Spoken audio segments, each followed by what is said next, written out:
he has the telltale fart. All right. Oh, is this a little crooked? There we go.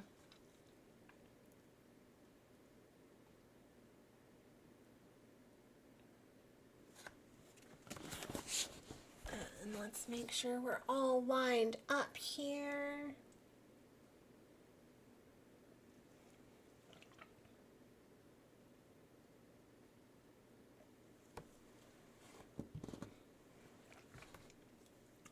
Perfect.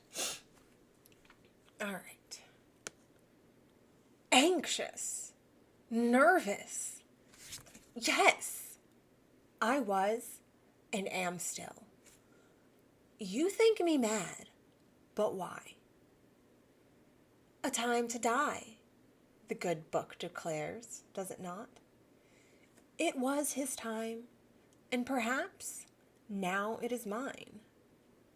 Before your judgment is declared and your personal damnation is carried out upon my weary soul, open your ears and even more your mind as I recount the tale.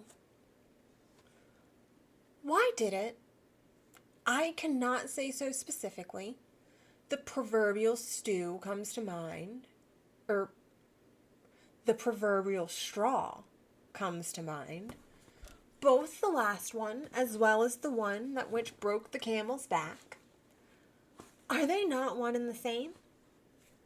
But I digress. So many encroachments would give a lesser being reason to end the life of such a brute. The inventory is longer than the list of so many men visited by Mistress Lenore, the town whore. Longer still than Trevor Johnson's Johnson, a member which Miss Lenore is well acquainted. I might speak of my husband's frugality, though penny pinching is a more accurate term. I offer you this example as your own assessment. Our chamber pot is nearly decrepit.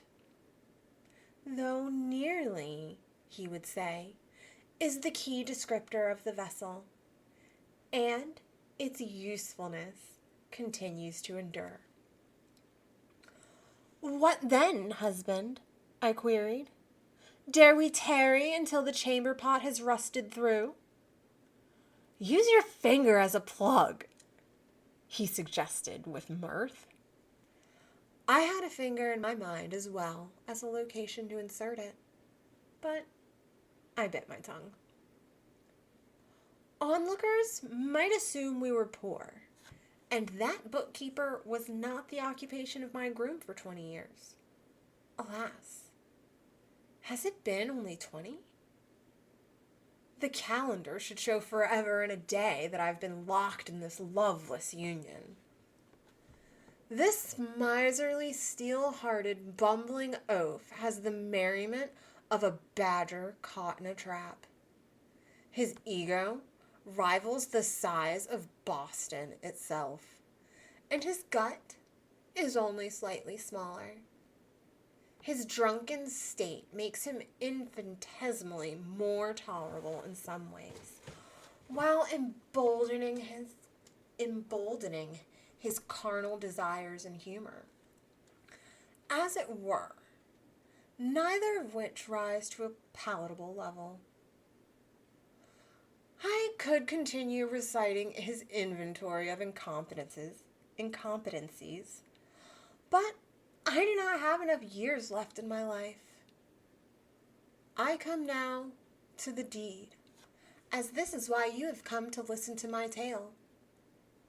Little by little, I poisoned his meals just enough to cause nausea and indigestion, but not so much as to call for the doctor, a call which would bemoan a pompous and petulant penny pincher.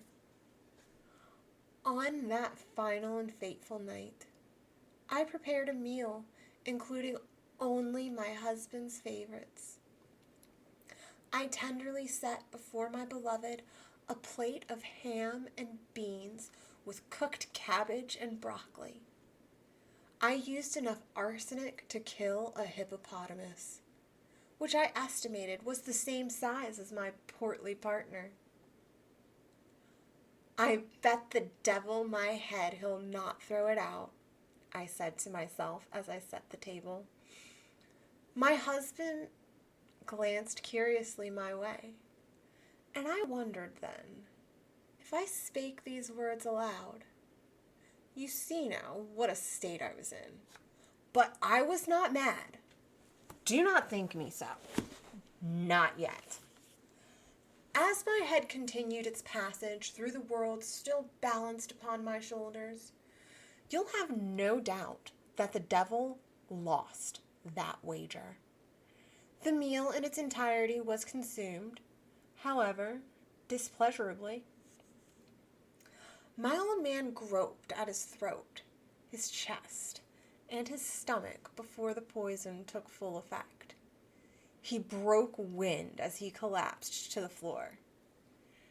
After going outdoors for some air, I returned to the lingering smell, but I could hesitate no longer in embarking on the business of putting my husband out of sight and out of mind.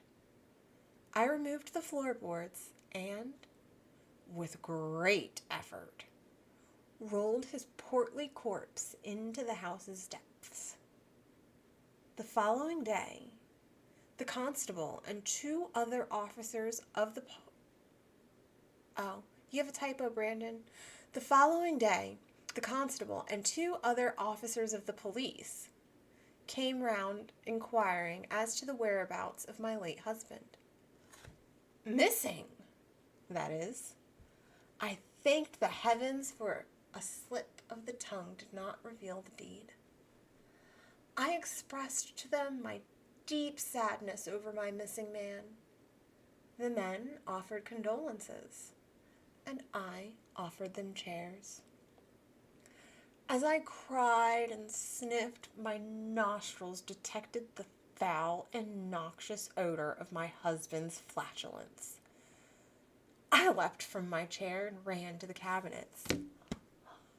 "Where are my manners?" I declared. "You must be famished." I went about making a spice cake with cinnamon, nutmeg, and cloves. I added sour cream and orange zest, anything that would mask the putrid perfume of his flagrant flatulence. Then I heard it. The unmistakable sound of my husband breaking wind. Ne'er was there a sound of the like, nor a smell besides. I quickly glanced at the officers' faces, but their plastered smiles gave nothing away. Perhaps they didn't hear it, I hoped. Then I heard it again. Something louder than before. I looked wide-eyed at the floor, from whence the sound and smell arose. The 3 men sat motionless. They thought it was me. It must be so. A demure and polite lady as such who she stood before them would surely never break wind in front of her gentlemanly callers.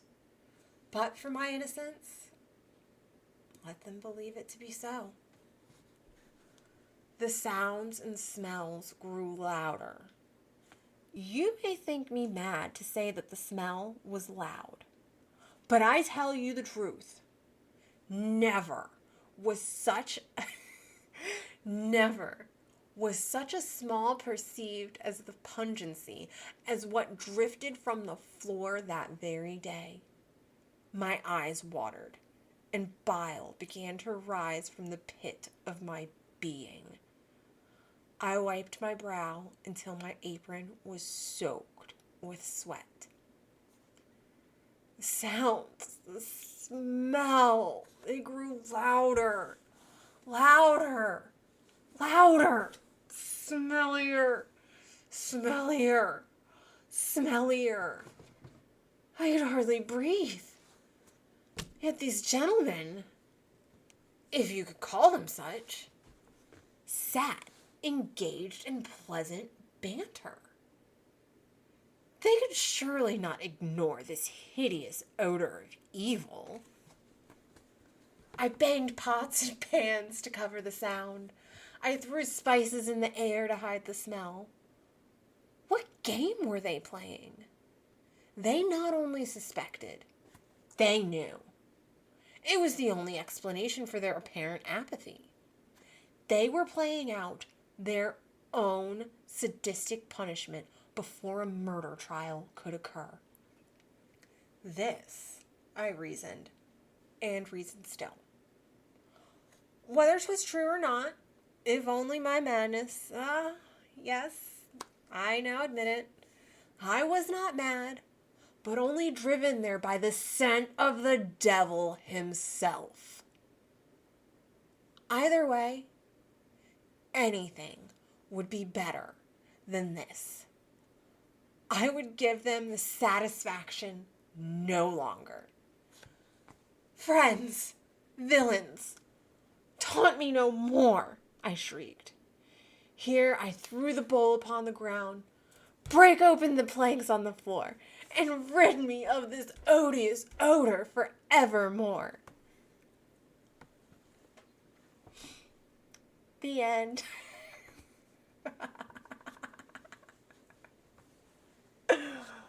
Oh my gosh.